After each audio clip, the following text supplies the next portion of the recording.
1,000 times, so kudos to you guys. So just recently over spring break, I traveled to Japan and China. And while visiting Tokyo, I went to obviously eat some great sushi, walk around the streets, observe the culture, and I also visited a bunch of museums. One of them is called Mori Art Museum. It's a modern-day Japanese/Asian contemporary art museum that has some expressionist and other contemporary modern artworks.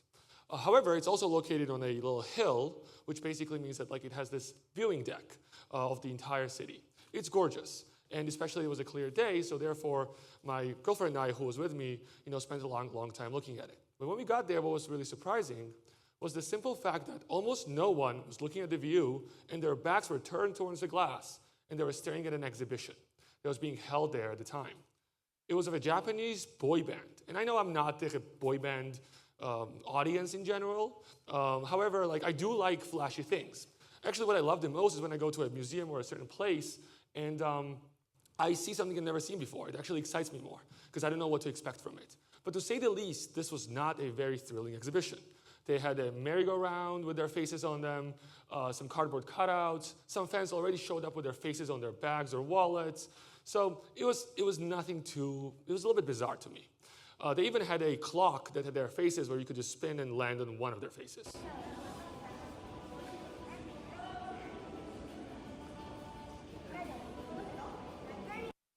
But the point is that people were thrilled by this. There were lines, people were lining up to stand where this kid was standing.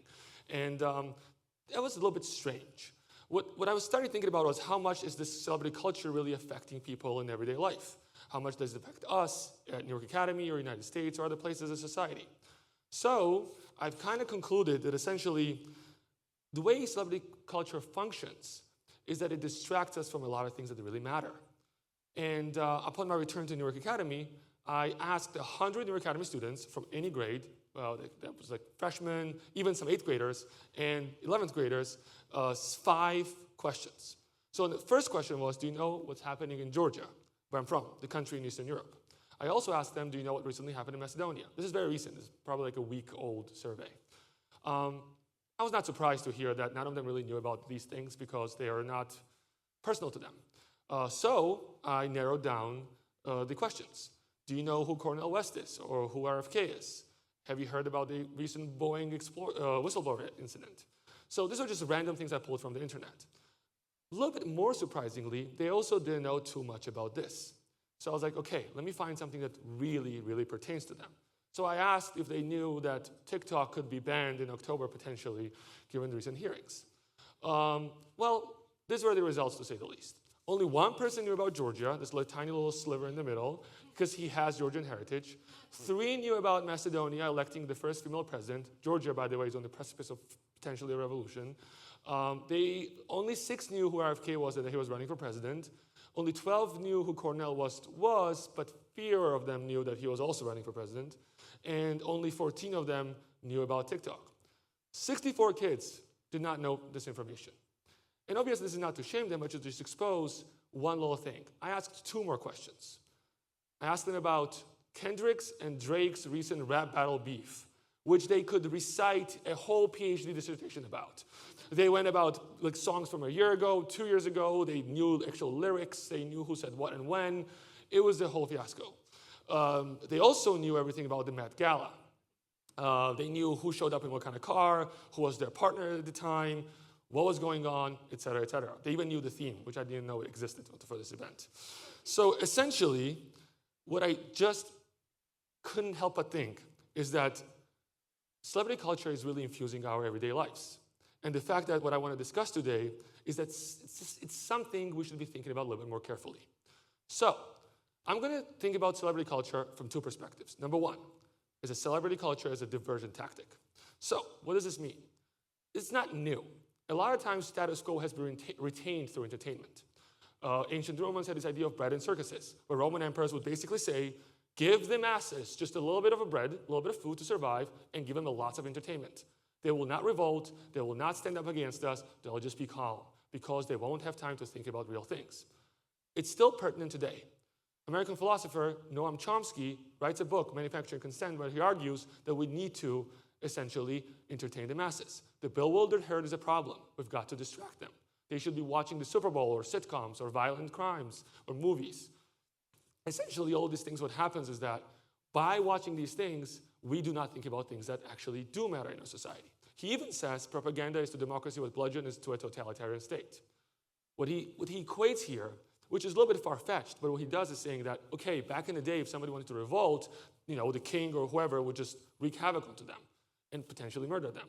But nowadays, that's impossible. We have laws, we have rights, et cetera, but now we have reverted to propaganda. He's not saying these quotes from a serious perspective. He's being sarcastic because he does believe the society needs to be educated on the things that matter. He wants them to. He just thinks it's an actual manufactured real diversion tactic that is employed by the people to essentially keep the masses kind of quiet. So, I'll tell you a story. When I was at Blair Academy, before I came to Newark Academy, I worked there. There was one night, I was up until 3 a.m., I was grading papers, and US had entered the conflict with Yemen. They bombed a little part of this Yemen, some civilians had died, so I was just generally concerned about the conflict. What happened was that, it was 3 a.m., I woke up, went to class, and my demeanor was not great. I had slept a little bit, I was concerned about this, so emotionally I was a little bit unstable. And so were my students.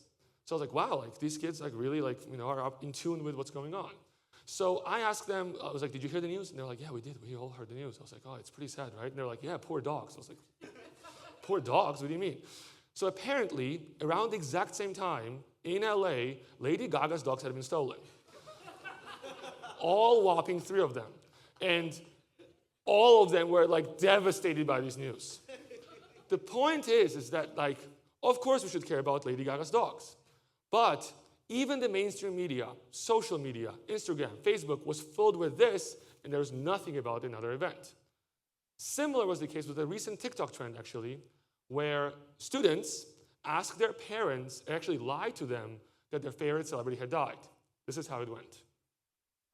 Mick Jagger dead at the age of 79. What the are you talking about?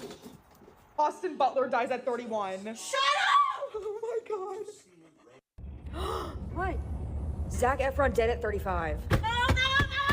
Kris Jenner dead at 67. So the point is that all of these parents, obviously, are also as much invested in lives of other people as their kids are. And on top of that, it kind of shows that we're really desensitized towards what's going on. In fact, there's a psychological phenomenon called psychic numbing, which means that it's not that we don't care. Actually, the more we see things, our apathy rises. We care consciously less and less, which is, I think, a direct product and result of the celebrity culture. So I think there is a way and the need to mitigate the way we consume information. Another way that celebrities are being utilized is through becoming opinion leaders. So if the distraction tactic didn't work, let's revert to essentially making them opinion leaders. Let's have them tell us what to think. So what does this entail? There's a painting by Peter Bruegel the Elder, Blind Leading the Blind, where he's trying to make a point that society is being led by blind people, and the fact that we are also blinded by them, we just enter this realm of oblivion. The inventor of propaganda in the United States and the father of public relations, Edward Bernays, who worked under a bunch of administrations in the United States and lived for over 100 years, does confirm this in his book called Propaganda. He actually says that it's necessary to create authority figures. It's necessary to create these distractions because we as a public are not critical enough or informed enough to actually make difficult decisions. So we must be entertained by a ruling class that would essentially do the job for us. It is somewhat what Plato would argue in ancient Greece as well, from a very different perspective. However, what's going on is that Bernays, for example, created this Lucky Strike campaign, in addition to many others, where he basically told people to smoke. He got paid a lot of money. He was like, okay, it's not my problem. They're going to be deceived by this, which is the opposite of what Chomsky's saying. Chomsky's saying, oh, this is on purpose. He's like, why not do it if it makes money for us? And essentially gets people to economy to thrive. So he actually employed real doctors, real models. He even alluded to things like, oh, it's going to lead to weight loss to get people to smoke. The similar thing is happening these days with other product placements. Skin, Pepsi, so many other foods that are not really healthy or good for us. Even more, now we have authority figures telling us whom to vote for. what to do. And a lot of times they really engage in our civic duties for us. Anyway, they no longer sell the product itself or some kind of like drinks. They also start to sell and advertise ideologies. 273.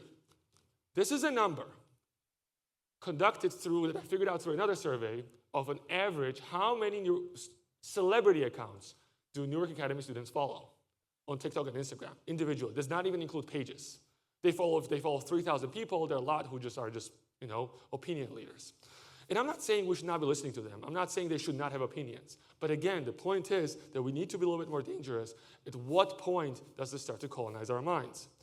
These people help us validate ourselves. We have a natural inclination in our brain to seek confirmation bias. We want to find somebody who's on a pedestal and ascribe ideology to it. It validates us. But is that ideological comfort worth the trade-off? I'm not too sure. So far I've established celebrity culture as a means for distraction and as a form of propaganda. But another thing that's going on is that consumerism is all around us. Video games, athletic events, sports, music industry, you name it. It's become really, really too much ingrained in our culture, which is something that French philosopher and sociologist Jacques Ellul writes about. He says that propaganda has become sociological. It already now directs our behavior. And it's ingrained within us to act according, we want to be told what to do. There's two kinds of propaganda, passive and participatory. Passive means it was like when we watched TVs earlier, when we didn't have social media. You just consumed things most of the time. Participatory is what we have now, meaning Facebook, on Instagram, we share, we comment, we like, we actively engage with it. What I think is going on now, later 21st century, is a little bit more different than even that. It's a third type of propaganda, which is all like we seek it, we want it, we need it, we are fully dependent upon it. Otherwise, even our own existence becomes a little bit more questionable. So, I also do understand it's almost really difficult not to engage with this. We go outside, we see billboards, we turn on TV, we see commercials. It's all over the place. So it's none of our fault that we are part of this. I am too. And you can even consider me a propagandist for saying any of this in the first place. However, what I'm trying to really communicate is the following. All I'm asking us to do is to be a little bit more conscious of what we consume and a little bit more skeptical to whom to listen to and why do we listen to these people. Let's not build like ideological Times Squares in our heads and not like substitute entertainment for thinking. All of this kind of paralyzes our growth mindset and damages our critical thinking abilities. It doesn't make us individuals, nor it makes us independent. Let's just treat opinions of public giants as mere opinions as opposed to a word passed down from God.